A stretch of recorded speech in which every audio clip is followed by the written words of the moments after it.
కష్టంలోంచి మన బుద్ధితో మనం పైకి రాలేం. అట్లా ఇరుక్కుపోయాం. ఇరుక్కుపోయినప్పుడు ఆపద మొక్కులవాడా అని పిలుస్తాం. ఈ ఆపద నుంచి నన్ను తప్పించు. మొక్కేం పెడతాం? మన శక్తి కొలది.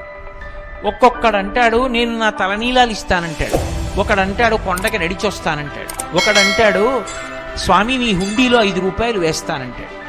ఇప్పుడు వీటిని మొక్కులు అంటారు.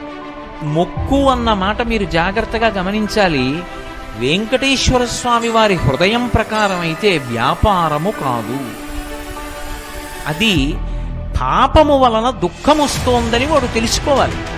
తెలుసుకుని పిలిచావు పరమేశ్వరుణ్ణి. ఆయన ఏం చేస్తాడు? నేను ఆదుకోకపోతే ఎవరు ఆదుకుంటారు లక్ష్మి? అందుకుని ఉంటాను ఈ కలియుగంలో వెంకటాచలం మీద.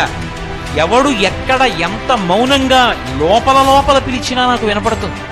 నేను వింటాను, వాణ్ణి ఉద్ధరిస్తాను ఆపదలో నుంచి.